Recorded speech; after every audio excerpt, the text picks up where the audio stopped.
it's just enough to be wild for the evening. We fall apart to start believing.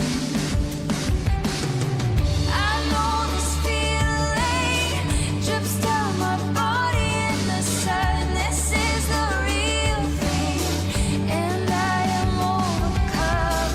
Our hands are reeling, my heart beating like a band. Lift up the ceiling as I open up my hands. Oh, this is chemical. Oh, lost in a gold rush. Oh, this is the promise of reckless and ruthless love. We build it up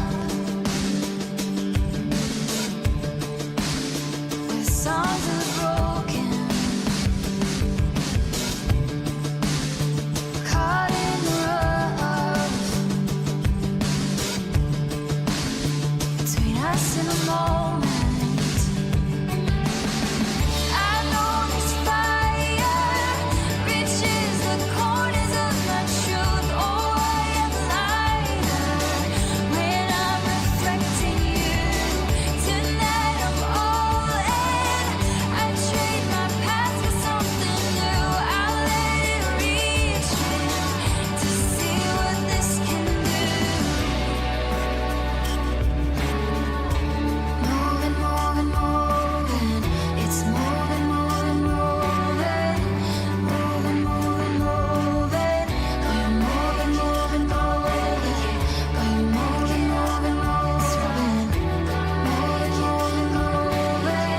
Moving, moving, moving. Moving, moving, moving. Going moving, moving, moving. Moving, moving, moving. Moving, moving, moving. Moving, moving, moving. Moving, moving,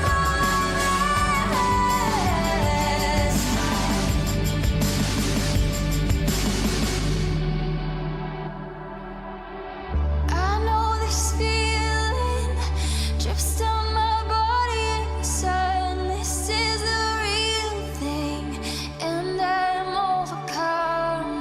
I know this feeling drips down my body in the sun. This is the real thing, and I am overcome.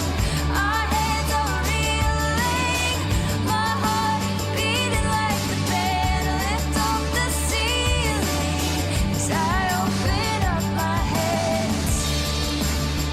Oh, this is chemical.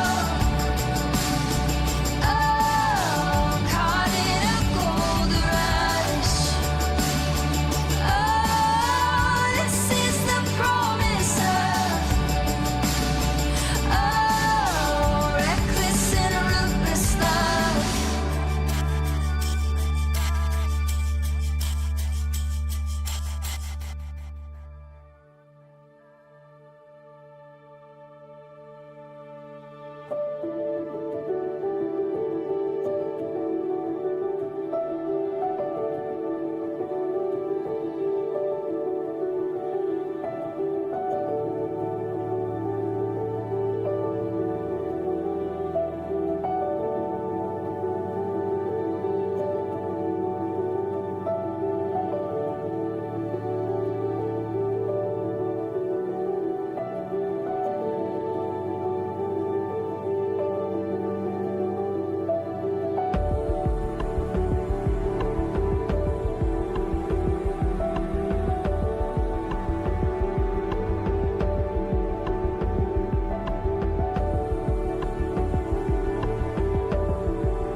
Hey, good morning.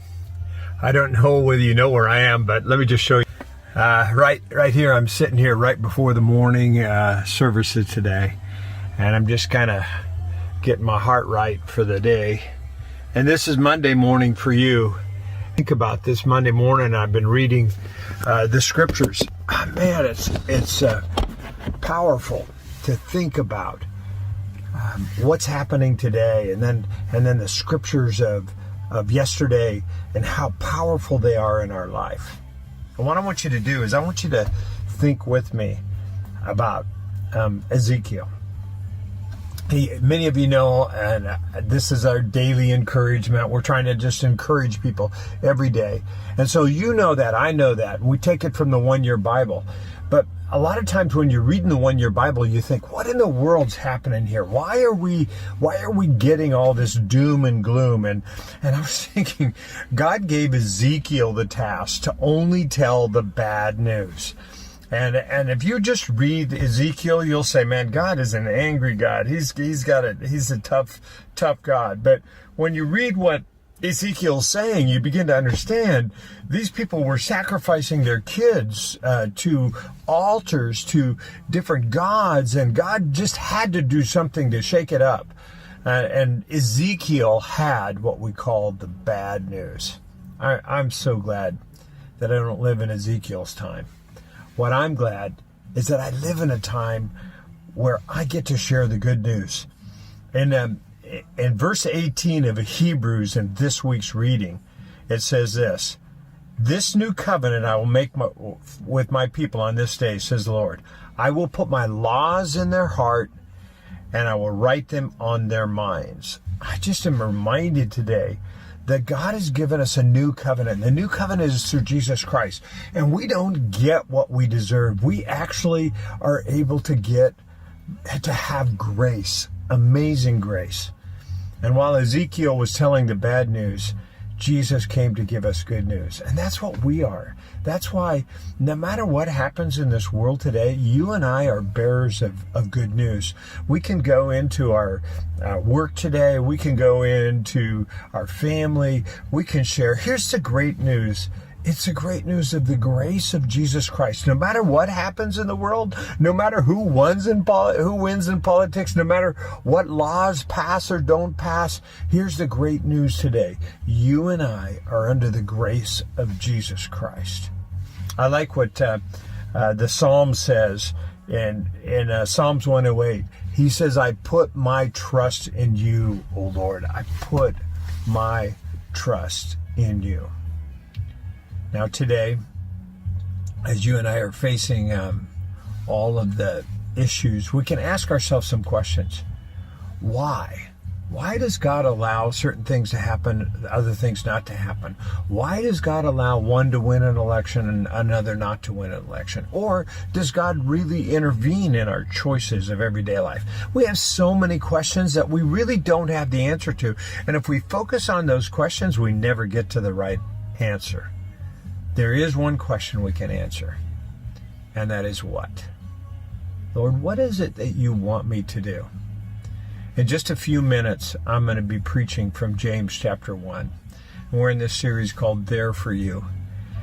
And man, my heart is full today with the message that God has for me. And I think it's the message that all of us need to hear. It's that testing stretches us, that these tough things in life really make us better. And the question shouldn't be why. The question should be what. And what you and I need to be doing is asking for wisdom every day. What do you want me to do today? How do you want me to act? As I think about our state, the state of Washington, I read an interesting article. And the article was, why did the sex ed bill go down with such resounding defeat, 40% to 60%? And their conclusion was that 40% of our population they're never going to go to church. They don't want church. They're nothing to do with church. And then another 35% are nones. They're kind of done with church, and they believe in God, but they kind of created their own God. And then the rest of us, we have these Judeo-Christian values. And I asked the question, well, what do I do now then? Well, number one, we need to take care of our kids. We need to share. But I was thinking, we've got the good news. We don't have the bad news. The news and the truth of Jesus Christ is the thing that sets us free. And by sharing the values and what God intended for us to have in our even in our sexual life is the thing that we have to share. If our world actually knew how much and how good we would have it if we followed his ways, they would follow him. And we're the messengers. To today, I challenge you, be the messenger of good news. Here's my challenge to you. If you're hanging out with somebody that maybe votes different than you, I want you to text them and either congratulate them or maybe in your way, just give them condolences if you are on a different side. It doesn't matter. But today, just reach out to someone else. But the other thing I want to share with you is be a person of good news. Carry the message of good news somewhere with you today. Let everybody know that the grace of God, this new covenant that God has for us, is what it's all about. We're not Ezekiel. We're the book of Hebrews, which talks about the joy and the freedom that comes from a relationship with God. Well, that's my encouraging words for you today. As I close today, I just want to remind you of one thing. God causes all things to work together for good to those that love him. I love God with all my heart. I hope you love God with all your heart. If you don't, start loving him today, because he can make everything good for you.